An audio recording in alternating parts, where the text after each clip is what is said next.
Hey, it's Drybear. I wasn't planning on making a video on this topic, but I've been asked enough times by this and had enough comments on it that I figured it's worth putting my perspective in for the ring. The topic in question is the buyout of Electronic Arts, the largest or one of the largest gaming company conglomerates that has existed in the history of the video game industry, now going private and being purchased for a total of $55 billion, set to take place with M&A like the change of control happening in 2027. This announcement came last week, and there's been a lot of conversation on what this actually means. Because EA is so unreasonably large that they own a significant portion of the video game industry, large amounts of IP, copyrights, and other things that may affect how we enjoy games now, because there's a lot of beloved games on that list that may or may not see a different level of attention in the future. So I'm gonna dive into my perspective. We're gonna walk through the details of it for anyone who missed it, so we're all caught up, but drop in the comments down below how you feel about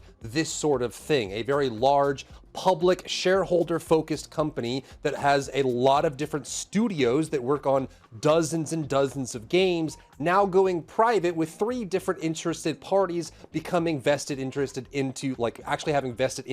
in EA, and the fact that it goes private means that they're not beholden to shareholders anymore. And so this could be a great thing, it could be a horrible thing, but likely it's going to be something in between. So let's start with the EA official press release. This one is obviously going to be very glazy and in favor of the investors and Electronic Arts, but let's kind of walk through, at least from their perspective, how they're viewing this acquisition. So the way they're phrasing it is entered into a definitive agreement to be acquired by the investor consortium. And there's 3 members as part of this consortium. We'll talk about them in a second just to make sure we're clear on what it is. It is the investment fund, Silver Lake, and Affinity Partners, all sourcing from different locations, Saudi Arabia and some other locations as well, putting in a very large amount of capital into it. It is an all-cash transaction, and this is actually the largest public company being taken private purchase in history. $55 billion is absolutely ridiculous. So it values that at an enterprise value of approximately $55 billion. The transaction positions EA to accelerate innovation and growth to build the future of entertainment. There's actually some interesting notes on this one.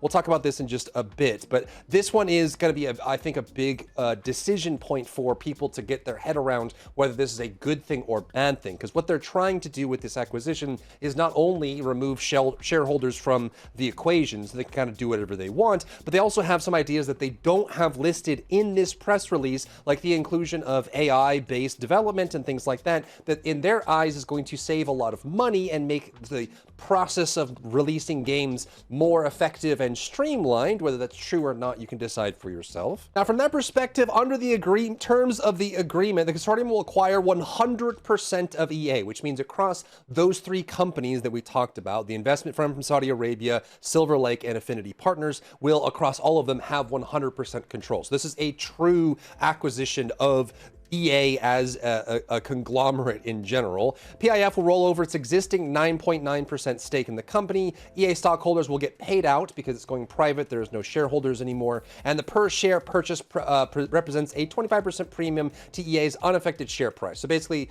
people are going to get paid for more what the share price is made now because they're losing their equity, right? That equity is going away, and so they're just basically getting paid out as part of that acquisition. And they're also getting paid off based on the share price as of August 14th, which means that none of these announcements will affect how the shareholders get paid out. It's all part of just kind of how that works. And so they're just saying, hey, what the share price was, 2 months ago or so, or a month ago, that is what we're going to use, and then you're all going to get paid out to kind of like relinquish that equity. Now, this is where it gets to a little glazy section. So PIF, Silver Lake, Affinity Partners bring deep sector experience, committed capital, and global portfolios with networks across gaming, entertainment, and sports that offer unique possibilities for EA to blend physical and digital experiences, enhance fan engagement, and create new growth opportunities. The transaction represents the largest, and this part is just factual, the transaction represents the largest all-cash sponsor take private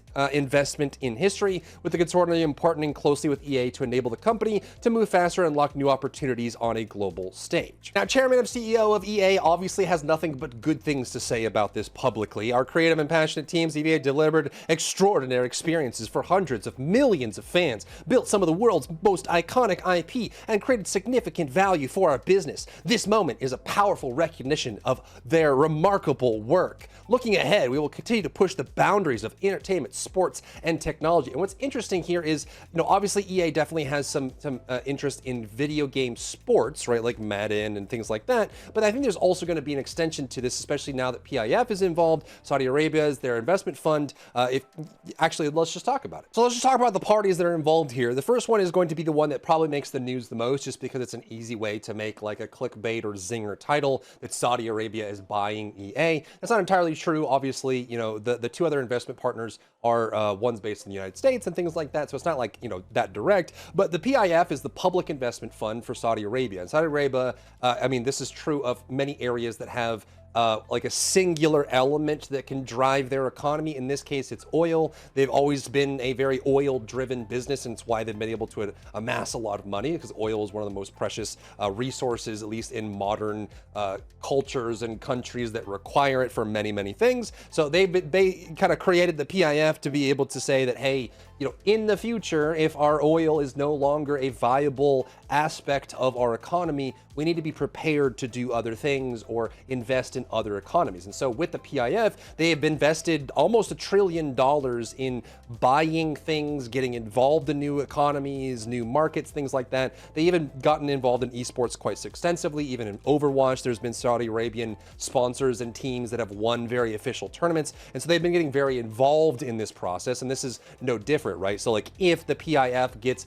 a large sum of EA, it's not just like one game. Like they get access to a lot of things. The Sims, Battlefield, Command & Conquer, Dead Space, Dragon Age, Mass Effect, Mirror's Edge, Plants vs. Zombies, Titanfall, Wing Commander. They have access to a lot of different games, but they also have access to a lot of different studios like BioWare, Criterion, DICE, Motive, Respawn. So like it's a very large acquisition for them. Now, Silver Lake specifically is an American-based investment firm for private equity, and they're also being overseen by two of the largest financial organizations that exist in the United States, with like Goldman Sachs and JP Morgan Chase. So very, very large. Like this is a very, very big deal, and a lot of the bigwigs that hold a lot of the wealth in the world are being involved in this process. Now, Silver Lake is headquartered in Silicon Valley. They've been a big part of tech and private equity investment, especially in like the tech sphere for the United States and the world for a long time.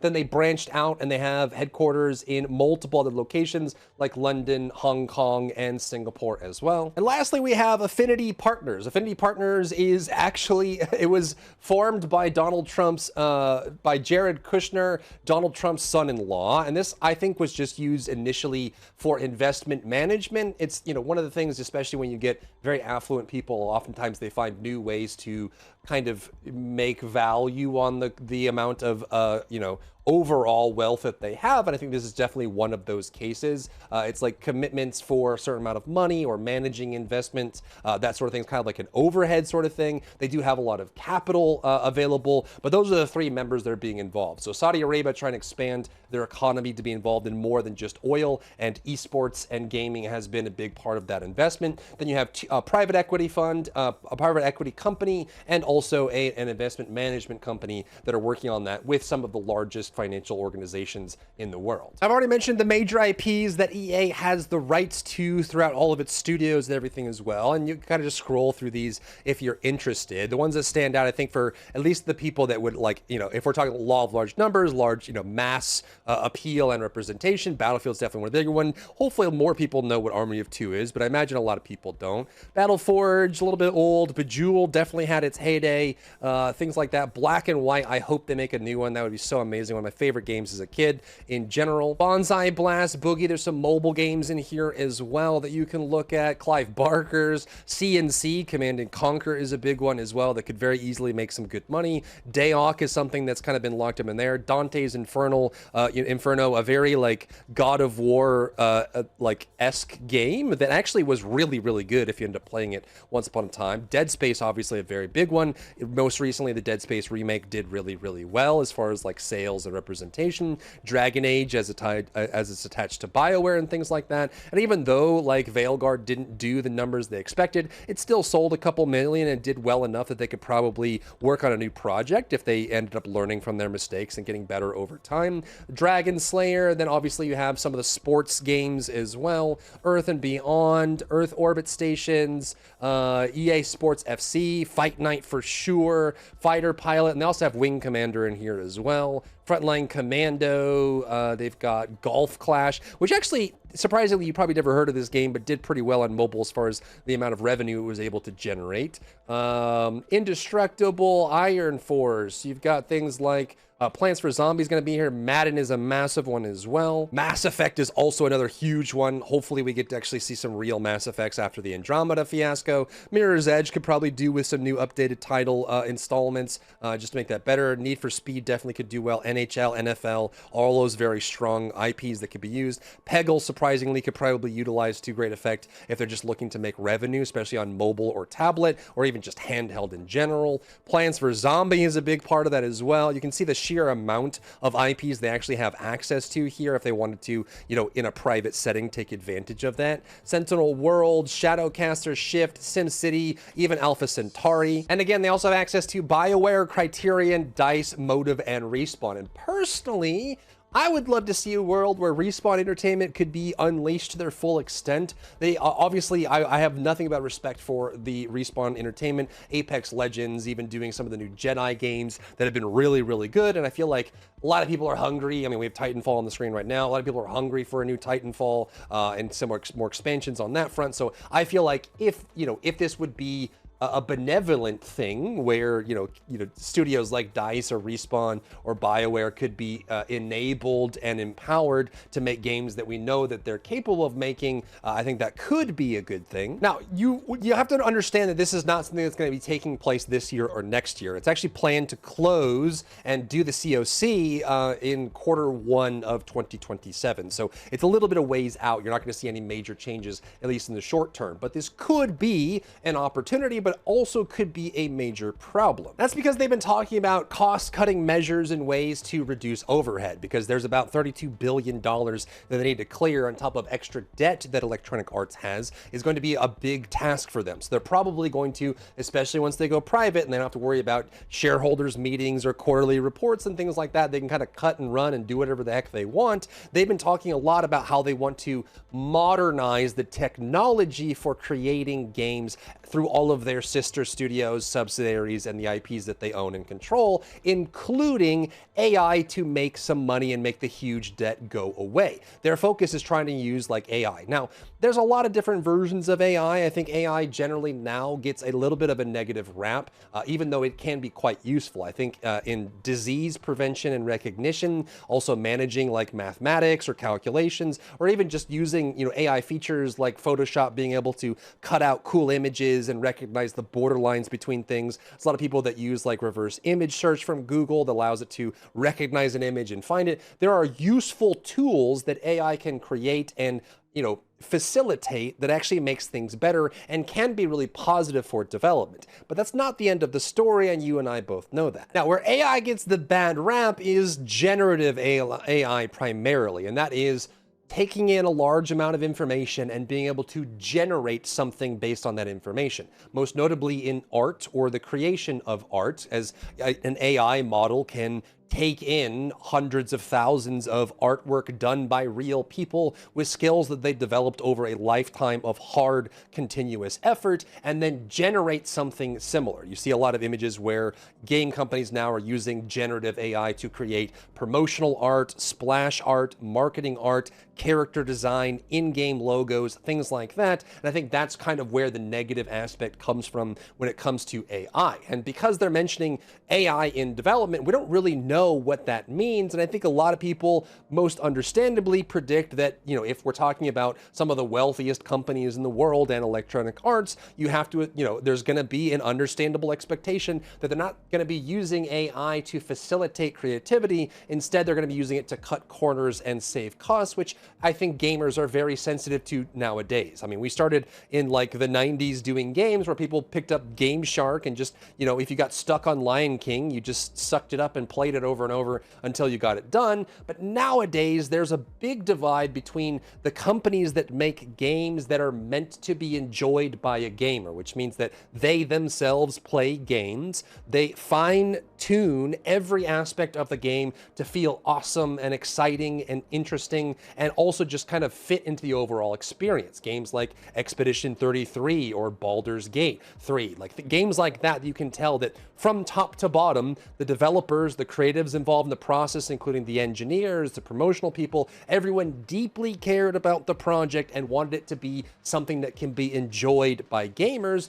versus a lot of what we're seeing now from Ubisoft and EA studios and parent companies that in a lot of cases are extremely bloated. They're overstaffed, they have way too much overhead, and they often try to force that financial requirement down onto the players by restricting access to content, you know, giving early access to games, pre-orders, deluxe editions, ultimate editions, other things that kind of microtransactions that can be limited. We've seen EA try to make it so you have to pay to be able to play Darth Vader in a game that's about Star Wars and things like that. And so there's a lot of concern of like, if they go private, and we have these big wealthy people involved, is this going to be a positive impact for the gaming industry, or is it going to be something negative where all of these IPs that we love that might just be currently holding on by a single thread, are they going to fall apart and just become completely frayed? You even have them saying that like EA is a special company, a global leader in interactive entertainment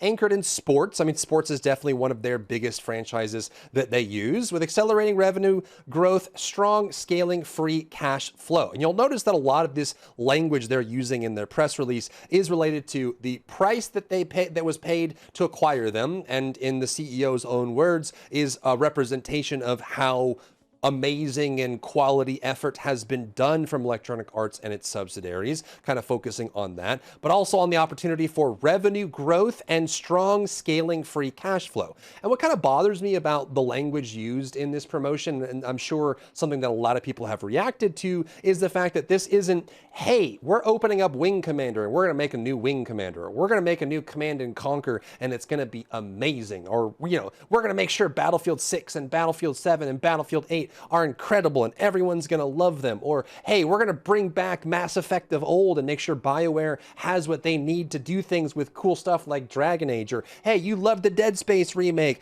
Let's make sure that they're funded properly so we can do a new Dead Space that's really cool, right? A lot of what's being discussed here is not how this benefits gamers or how we can make an entry into the artistry of creating video games as an art medium. This is more about how much money there is to be made, how awesome Electronic Arts is, how wealthy the investors are, and how much this is going to be creating awesome opportunities for the countries involved, not necessarily the IPs that have been locked behind doors for a really long time. Even saying things like, we're honored to invest and partner with Andrew, the chairman and CEO of EA, an extraordinary CEO who has doubled revenue, nearly tripled EBITDA, and driven a 5-fold increase in market cap.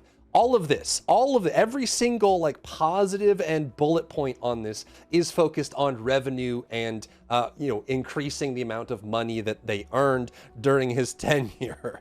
The future for EA is bright, and we're going to invest heavily to grow the business. And we are excited to support Andrew and the EA team as the company accelerates innovation, expands its reach worldwide, and continues to deliver incredible experiences to players and fans across generations. So there's a lot going on here, and personally, I don't think this spells really good things for every aspect of what EA includes. Again, I still have a very strong fondness for Respawn Entertainment in general. I think they've definitely been put through the ringer on, what they've been allowed to do and the resources they've been granted. Obviously, they've just been kind of putting out microtransactions inside of Apex Legends to meet quotas, but in general, I still think they've been making great games, and I have high respect and expectations for what they'll be able to do, and hopefully with them, with the people that own them going private, this will end up being a positive thing. It could also mean nothing, though very unlikely, that this kind of just a very hands-off approach from that standpoint. And hopefully with some people standing over EA,